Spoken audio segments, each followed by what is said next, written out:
what is your personal experience that led you to investigate and develop and communicate resilience in this way?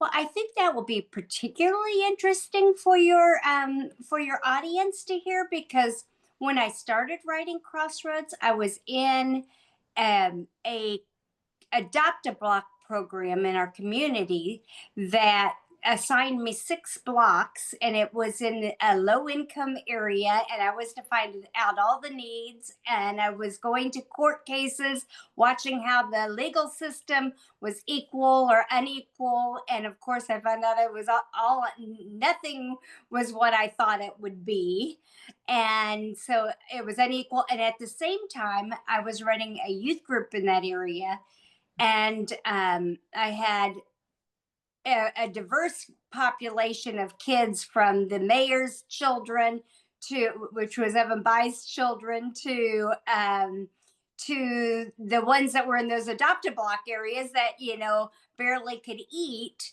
And Mhm. then one day when we were calling to see if one of the young children were coming to the basketball program, the mother was like, no, he can't. He broke his hand. And as we were talking about it, he'd gotten in a fight at school, and he was an athlete, and the other guy was a gang member. And she was afraid to send him back to school. So I ended up adopting him. We made a female agreement, basically, that we would raise him together. He would move in with me into the suburbs, go to a different school district. He was my adopted son and her biological son, and we moved through life all the way to graduating, college. And then what we tried to avoid, we couldn't avoid, because he was at work one night and he was shot and killed Oh, at the age of 29. So, no matter how we view society, what mhm. we find is the inequality of life and protections that we offer some of the lower income, different diverse groups, many a times is just not enough to protect them even in the long run when you try to do everything right. Oh, I'm so sorry for that loss. How long ago was that? That was 2009. Okay. And how have you and the mother navigated this grief together? Well, we're still friends. He had kids, he had Oh, children. mhm. We chose, and she was very vocal in the fact that she wanted to raise them because she felt like she kind of was given a redo, of what maybe she could try and do differently. But and I still talk to the children, but it's a very different role than Yeah. what I would have had with her son, because in my view, I met a woman that was willing to do the most selfish act, and Mm, that was allow me the privilege of loving her son as if he were my own. right. Yeah. Yeah. And the intentionality of the two of you to do that, to do that together. Did you have, what was your childhood or your childhood belief systems you were raised in that maybe prepared you for that? Well, I think, really, I wouldn't say, like my father a lot of times would say, I don't know if I could have, if he could have loved Hmm. an adopted child, or or a stepchild, or as much as his own kids. And we would have these philosophical debates sometimes about it. And I would say what prepared me for it was a Christian background, saying all men, and the constitutional government, all people are created equal. And I took it literally, in Yeah. to where I was ready to defend, bring forward. And I think that if more people would view life from those lenses, Mhm. and be literal, not figurative because many a times, you know, we say one thing and do another. And I would Mhm. have a real hard time in, with people, when they would do would say one thing, but then they would not follow through it with it in practice. Mhm. And the other thing that I think that helped me was, believe it or not, and you people would say, well, why does this have anything to do with you having, raising an African American child from a impoverished area in your home, and wanting everybody to be treated equally? I flunked kindergarten. And because I flunked kindergarten, I was the oldest in my class. Uh-huh. So I became the caregiver of all. And even though it was a small class, it was Yeah. a class of 50. I wanted everybody to get along, and I wanted everybody to be together, and I wanted everybody to do things together and be nice to each other and be kind, because I had experienced at a young age Mhm. that things weren't always perfect, Mhm. Mhm. and struggling with those dynamics of the older children being one, the above me being critical because I didn't go with them, and the younger group looking at me as their leader, and that I had to teach them all the social things. Uh-huh.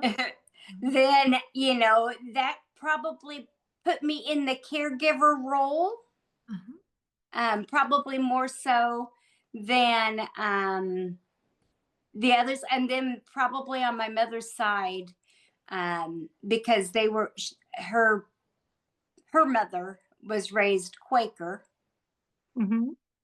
probably had a big part of me being open to the world. Mhm. Yeah. And so as you went through life, and I'm interested in the caregiver role because women so often lose their voice Mm-hmm. in the cultural conditioning and the caregiver roles. So how did you find your resilience to hold your truth through whatever life threw at you?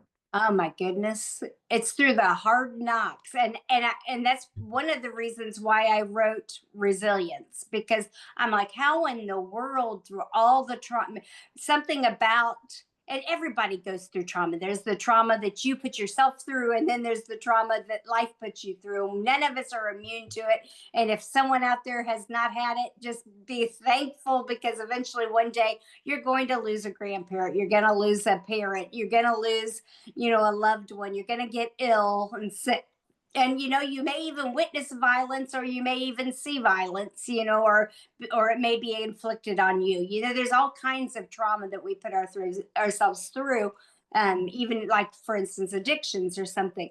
So once we unearth who we are, and as life hits, the good thing is I had some of the protective factors for resilience in me, Yeah. and some of them may have been told to me in kind ways as I was growing up, and some of them may have been the harsher, suck it up, get it back on the horse, whatever way. But I realized at a very young age that beauty is and kindness and compassion comes from looking for it. Mhm. If we're in a city, look at the skyscrapers and look at the beauty. Don't smell the sewage. Don't focus on the sewage smell. If you're in the nature, look for the wildlife that brings you joy. And those factors play a big part in our ability to be resilient. The senses, the choice. And so every time something hit, whether it had been D'Angelo's death, or my mother's death, or my father's death, or the fact that, I picked a mate at one time that didn't love me like they should, whatever it might have been, you know what I mean? I found that empowering myself required for me to reflect Mhm. and deconstruct my own thoughts on it so I could gain strength. And instead of letting the storm deteriorate me, I realized I was the energy of the storm. Mhm. Right. Right. Yeah. There's a book out by Al Siebert. It's an older book. It's called The Survivor Personality. Mm, And in his book, his premise is that we can all in corporate America learn to be survivors. And my premise as a woman who has lived the hard knock life is no, you can't. You can't read about it and develop resilience. That's not how it works. It goes through the valley before you can find the path through. And it is in the struggle and the joy dots that mm, you focus on along the way that keep you going. It's the vision, it's the hope, it's the holding on. And in this election cycle that we're in, there are people who are focusing on resilience, which is our topic for season 2 at One Voice Evolving. And and for resilience, I'm hearing you talk about focus on the positive, what you see increases, focus on a mm. solution. But how do you keep from being so afraid of doing nothing that you actually become paralyzed? Have you ever experienced that in your journey? One of the ways, yes, or just getting totally unattached to what aligns with my purpose, that I'm not doing any of the things that I wanted to do. So those are kind of two of the same animal to me. One is when I every 3 years I go through a reevaluation of what is my mission, what is my vision. If I woke, and I use the miracle question that they use in psychology, if I woke up tomorrow and everything was perfect, what would that look like? And I'm not talking about the fantasy world of 19 bedrooms, dining rooms, a pool in the back. That's not what I'm talking about. I'm talking about if I were aligned, if I were happy, if I were doing all the things that brought me joy, what would it be? And then I go through this practice that I do of analyzing what I call the 13 dimensions of life, which is your health, your physical health, your mental health, your spiritual health, your financial health, and I go through all these 13 categories, Wow. and I create, okay, where am I at? What Mhm, am I doing, and how do I get out of it? So for instance, this is not where I'm at now, but let's say there's somebody out there in the audience that's having financial problems. mhm. How do you get out of that? Well, the first thing is to name it. Yeah. And then what you do is you go get rid of all the duplicate bills. How in the world can you get anything done if you're not organized? Uh-huh. And then when you see them, then you can organize them in the method of handling them. If they're medical bills, can you call and get, assistance from the hospital? If they're Right. small bills, get them out of the way so you don't keep on getting irritated every time you get the bill in it. So you create a plan for each one of those 13 dimensions. I Mhm, went through a season in my life when, I was sitting too much, and mhm, I went to the doctor because I had all these aches and pains. And they said, you have performoris. So I had to restructure my physical health because nobody wants to be told that their butt is wasting away. And that's what's causing all the pain, because you're sitting so much that you have no more muscles, no more, elasticity in the hips, legs, butt. And so and your legs and your get stiff, and you can't even walk your normal 3 miles because now you have all of these things going on with your body. So you create the model of success for yourself. That gets you unstuck because you've already know what's important to me is diversity. What's important to me is my family. What's important to me is that I stay grounded in some kind of faith-based value. And you can put a structure. Then you can also say, okay, I'm balanced, but am I getting full joy out of it? yeah. So then you can deconstruct the activities. Yeah, you're balanced. You're 30% here, 30% here, 30% here. But then you find out that of that 30% that's your time, you're watching TV, and that's the 50th one on your list of items that provide joy. And so you're not doing any of the items that bring you joy. So Yeah. get yourself unstuck one intentional step at a time. That's brilliant. It's not unlike I did some TID, the empowerment dynamic, David Emerald. and they talk about baby steps. So they make your big picture and then they break it down to what's blocking you and what's helping you, so you know where to spend your energy. And the power of just those little daily Hmm. consistent baby steps. When we try New Year's resolutions are what always come to mind. Everybody makes the big life-changing goal and 30 days later they're not, and it's gone for another year.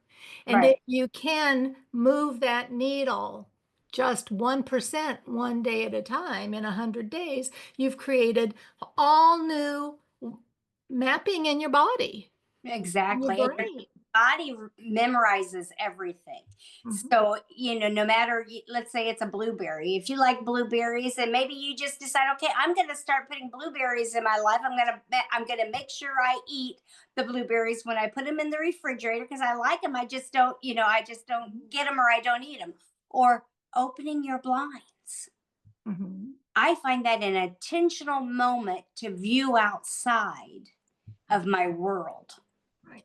and then I can say, okay, oh, wait a minute, there's a tree branch that fell, or wait a minute, there's a beautiful, fox running through the yard, or whatever it might be that I see that needs my connection to the outside world, because we're inside so much. If you don't make intentional moments, then Mhm, you'll be inside the rest of your life. mhm. And so when we're building resilience after a pandemic or after an election or after a loss, any kind of a loss, you have to wait for your energy to be there enough to open the windows. You have to allow yourself that stages of grief, whatever that looks like. Did you have trouble sitting? I call that God's waiting room. When Mm-hmm. your life isn't what it was, but you don't know what it's going to be, and it's a little bit terrifying. It just takes my energy level down into the basement for a while. Did you have, how did you navigate the permission to step back and not be fully functioning for everybody, they might have been used to for a season? Or did you? Or did you just continue to baby step through it? Both, really. I Oh, mean, the very first thing that I did was I had to name the pain. yeah. I could name the pain Mhm. and the change that was going to happen. Then what ended up happening is emotionally I could start dealing with that while I was in that waiting room. But Mhm. then once I named the pain, I knew I become, I don't know why it is, but my makeup makes me almost go back to childlike. And it's like all the different little jingles that we heard, when we were kids, whether it's, put one foot in front of the other from Rudolph the Red-Nosed Reindeer, or, it could be Oscar Mayer Wiener, and it's almost like jingles start going through my head of helping me just make it through that day. And then at the end, I really try to put some kind of aspiration spiritually for myself through either a meditation, and sometimes maybe all I can get is thanks for a miserable day. you know just admitting that I wasn't successful at much other than admitting that there was a pain there. But then I also realized that I sometimes would lean on the wrong people in that pain. I would expect maybe my family, or a loved one that was always there to pick up my sword for me. Mhm. Though in actuality, that's not where the strength of our relationship may have been. They may be busy business people, or they might, that might not be their forte. So, what I had to find is those resources that I could go to when I was at the deepest, darkest bottom of those emotions, those raw emotions.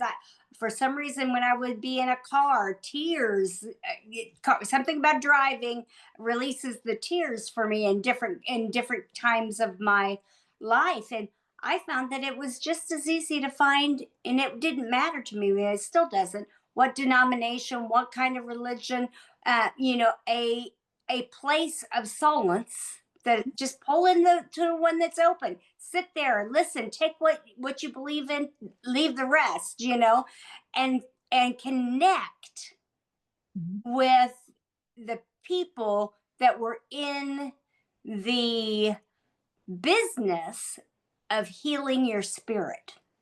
Mhm.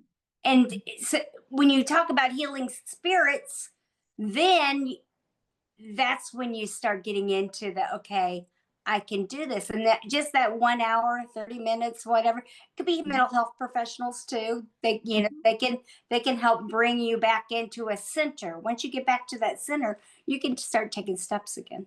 Mhm. And so we can't do it alone. No. And we have to That- trial and error to find who's a safe right. receptacle for our pain. Sometimes all you need is somebody who's going to sit with you Right. and not leave. Don't Right. leave the room. That's a lot, right? Right. Sometimes you need some concrete direction. But knowing when to hold on and when to let go is a life skill. It's a resilience life Yeah. skill. And sometimes we don't realize we've let go until we wake up one day and we don't, it's not intentional that we notice the blue sky and the birds. It's just Mm-mm. that joy is spontaneous. And don't get mad at yourself if you don't see them. Like I Right. can remember I was angry one time in my life, Yeah. and I was feeling pretty hopeless. And they someone mentioned spirituality, and I was like, well, I don't, I don't feel that way right now. And they pried a little bit into it, and they said, well, why? And I said, well, I feel like I'm being judged.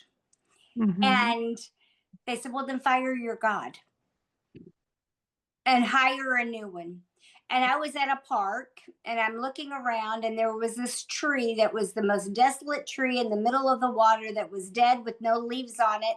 And to me, that was how I felt. I said, well, Hmm. that's my tree, Hmm. or my God, for a moment. And Yeah. then, and I'm not saying replace, Sure. but it was like that's how I felt. By the end of the spring and summer, that tree had bloomed and was beautiful, and I could see the beauty in it. Hmm. And I had replaced the judgment Hmm. with growth, love, and nurturing. Hmm. And I was doing it for myself. So I was showing myself compassion, which is another very large component of resilience. You Hmm. have to show yourself self compassion and be confident in the changes that you have to make. Yeah. Yeah. I have a 12-step background, and my religious faith had trouble with me trying to meld that with their version of God. And I like the God as you understood him. But so many people wanted to make it the God as you create him. Mm-hmm. And there's a And, difference, yeah, right? and you do create, because I had this patriarchal, Yeah. judgmental image Yes. what I thought Yes. God was, not the loving, caring, nurturing, you Mhm. know, um, feeling that I have today of God. Right. And so to fire my concept of God to allow for a new one felt like they were gonna take my firstborn son and I'd be shipped off somewhere. And so the first one I created in my mind, and the only thing that matters is the story you tell yourself, was that God had nothing better to do in this universe than follow me around and take care of all my problems. So it created a conversation Right. instead of a ritual. And in the dark places, if you can't find a candle, you can't light it. Mm-hmm. So you just have these conversations with God. And it was very healing. My research after that took me to exactly what you found, which is that children, their first concept of God is whoever their primary caregiver was. Right. And that's not always a positive thing to take into your 30s, 40s, and beyond. So, Right. some of this, doesn't some of this seem to be life stages? Oh, I definitely Oh, think so because as you mature in yourself, mhm. you realize you get the courage to be who you are. Yeah. You know, Yeah. sometimes we have these voices in our head of what society, our parents, our family, our, schoolmates are, believe we were to be. Yeah. And Mhm. when you face those, and you have the courage to be something other than that. The first time I had the courage to believe in myself like that probably was when I got into college and I read Daniel Goleman's emotional intelligence books where it said you don't have to be the brightest bulb in the bunch, IQ of a genius to be successful. You just have to know how to navigate these 21 characteristics. And I'm like, I can do those. Those are the ones I'm good at. It's the math that I struggle with. And so it was like that was the first time I had that courage and the empowerment to believe in self as I knew my skills were good at. Mhm. And so what made you, as you started writing these concepts out, what drew you to do fiction rather than a self-help book or a Well, I think back then, because I did do self help books for myself, I yeah, wanted to be the best novelist I could. okay. And because I did struggle academically younger. And Mhm. so I wanted to have a best selling novel, and I loved to read, and I loved the whodunit thrillers of Agatha Christie's and the Grishams and things like that. So I saw that, but I also saw that as an opportunity to do twofold. If I could show through entertainment Mhm. what life's like, for instance, in Crossroads, it's life balance. Every one of the characters is out of balance. You've got the workaholic that's a jury, gets called to jury duty, doesn't want to be there. You got the law and order guy that's the prosecutor that's dedicated to his job and law and order and loyalty to the Constitution and making sure that the prosecution part is done, and he's eating out of cardboard boxes. And you have the Billy Knuckles, the co-defendant that's dedicated to his friends and gets caught up in a crime because he decided the peer pressure was too much for him and he went along for the ride. And all of those are pieces of all of us. Mhm. Mhm. And then I'm like, oh, this could be a good case study then. So we can take these characters and then do the self help, which, people can then relate to the characters that they've read, maybe, or maybe not. And that's how I gained the endorsement of Meryl Hemingway, because she is a mental health advocate and self help, expert when it comes to life balance. And she's like, this is a journey of self discovery, even though it's fiction. Yeah. And then, and in her YouTube video, she points out that, there are crossroads for all of our lives where we Mhm. have to make decisions and it determines where our outcome ends up. And then at the very end, she put, even chocolate has an expiration date. And I was like, I'm not so sure about the chocolate. So I had to go back and look. And guess what? It does have expiration dates on it. So. I'm not sure it ever stopped me, but okay. So what three things are the most important things for you that you found or in the writing that you do? Which three are the top three that people should focus on first to get their land legs back under them? If you're going, the first thing is naming the pain, because you Yeah. have to visualize what happened and what's happened, what's changed, what's going on, and then realize that the fear can prevent you from the action. The Mhm. fear of facing what you've just claimed. Right. whether it be a vulnerability like, my sister, it could be even a professional vulnerability. You're afraid to put yourself out there. Whatever that fear is can be immobilizing. So you have to name what you're trying to do, or what's happened, or what's changed, or the drama or the trauma that you've gone through. But then you have to realize there's fear in change.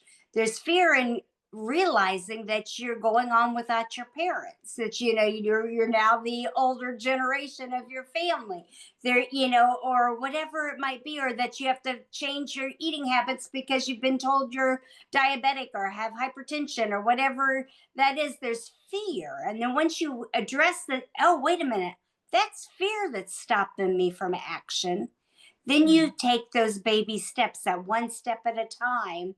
And I went childlike with Rudolph, but then there's other ways of looking at it that are a little bit more mature, and that is the longest journey is shorter with the first step. Mhm.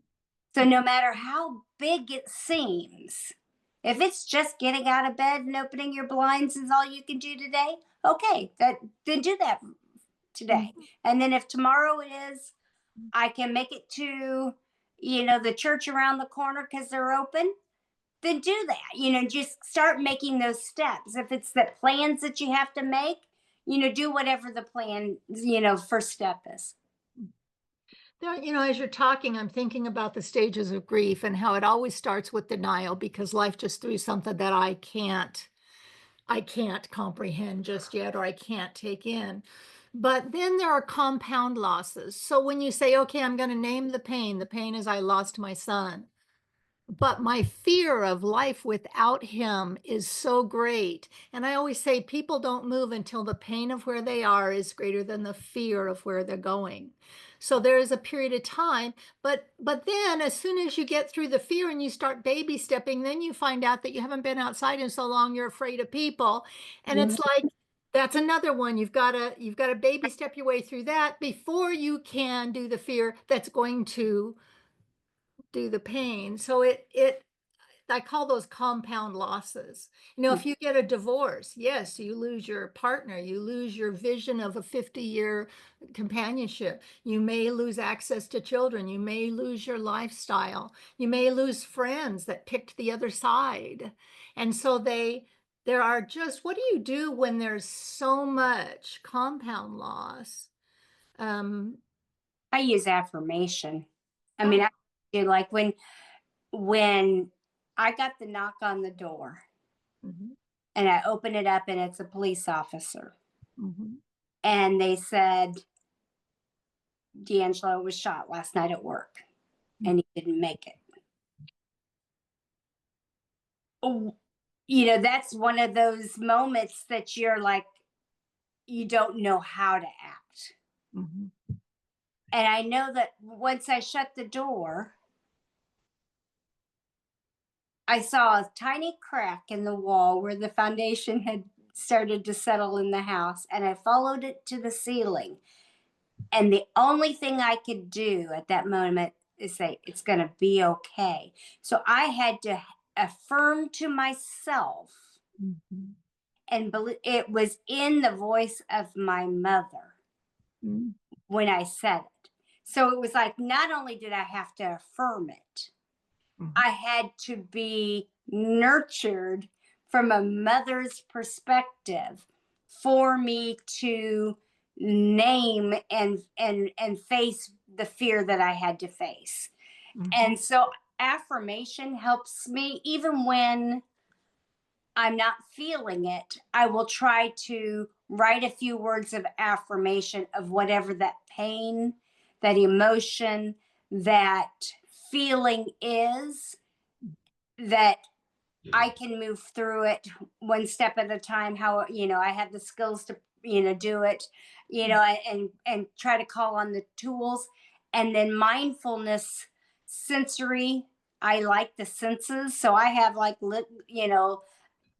candles that, come on by themselves at night that have the little shimmers. It's like a ball of snow. And I use that to focus in on beauty, even in the pain, Mm. where I can have some light, some happiness, something that makes me nurture the amount of emotions that's inside of me. Mhm. I call those joy dots. And when I was in a dark place, I would set an intention. People do gratitude. I didn't have anything to be thankful for in that moment. So I would find the joy dots in the day, and every day I would report to myself in my journal. Three. I had to have three a day. And once you look for them, it becomes easier and easier to see more and more of That, that, even that if it was just that one glimpse of light. the squirrel that caught your eye. It could be Yeah. anything. It doesn't see some people sometimes think that they have to be large things. Right. Sometimes it's the very smallest of intentions. I remember when my mother passed, for me, it was funny. I had gone home to take a shower and to get back to my family, and there was an eagle sitting on my house. That was Mhm. wonderful to me. So I go back to report to my family what I'd seen, but then my sister kept finding change on the ground. Uh-huh. And so she kept picking them up. Mhm. And so it doesn't matter what those small joys Mhm. dots are. It's the intentional viewing the beauty of the day, of Yeah. whatever it is that's been brought to you. So you have written a book, you said, and a workbook in case people see themselves in your book. And then what do they do if they get the workbook? Do you have support for people who are working through that? Do you have coaching? What do you do? What's life look like for you? So the first book is Crossroads. Whoops, is it upside down? No, it's not upside down. Crossroads. It's a book about crossroads that each person follows. And it's a whodunit thriller, no horror, no fantasy. It's more like an Agatha Christie Clue type of a book. Mhm. And none of the books have to be read in order. You can go to the self help first, but if rather than the fiction, if you want to. Then we have the journey of life balance, which Okay. basically is a workbook. It goes through the dimensions, what they are, and then you sit there and plan how are you going to become more balanced and more loving and compassionate to yourself. And then we have the resilient book, which is that all it is resilient. It tells you the educational piece of the resilience, and then it has 31 days Okay. of like a devotional or um self-help.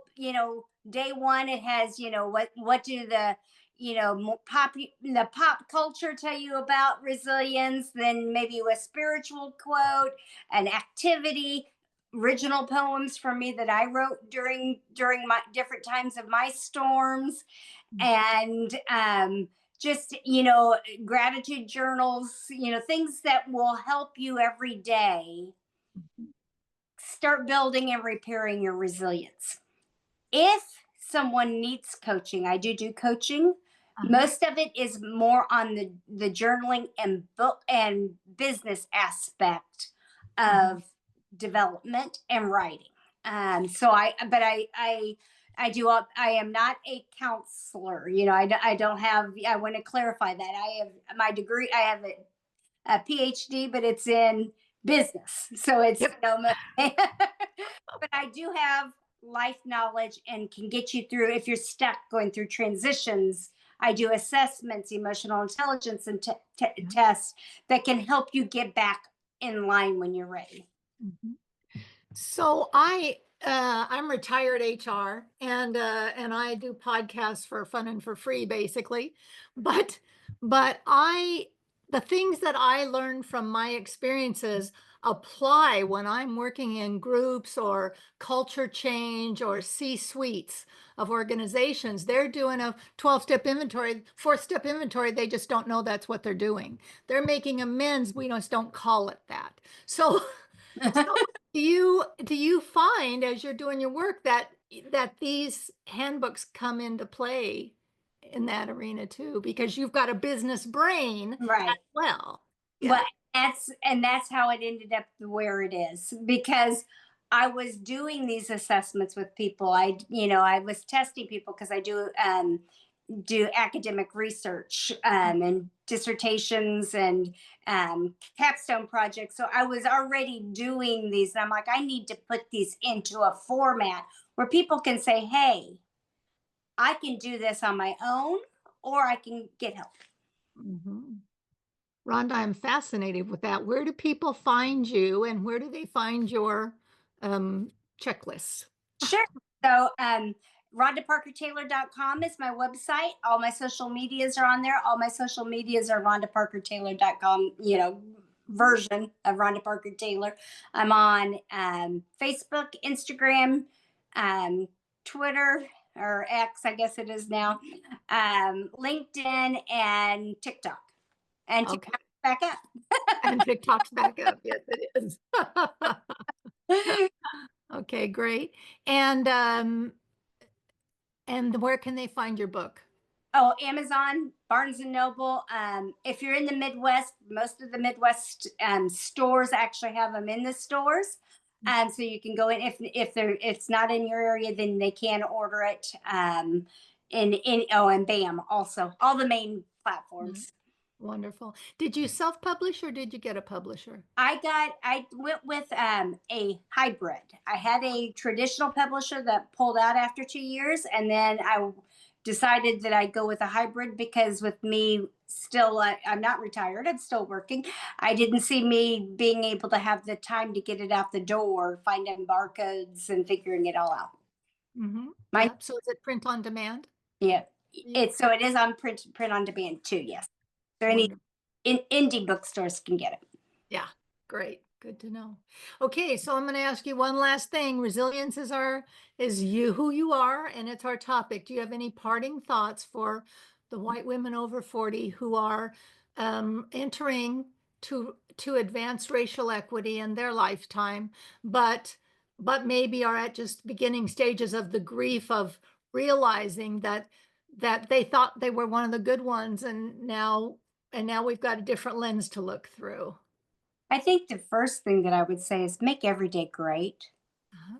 Open the day with kindness, Mhm. end it with compassion, and realize empathy throughout the whole day is important. If we can put ourselves in other people's shoes daily and practice that emotional intelligence piece of realizing that a lot of what we've learned through life is wrong, isn't true, that we need to deconstruct and think of others through the process.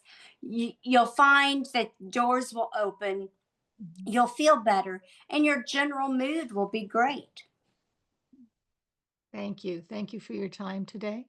Thank you for your attention. Do you have any other questions for me before we go? No, I want to thank you for having me. It's been a delightful podcast and conversation. And I hope everybody out there realizes how wonderful the connection is that we get on this podcast. Because as we talk to each other and we share our stories one at a time, we end up doing is your voice is your truth, but it also is your playlist and your song.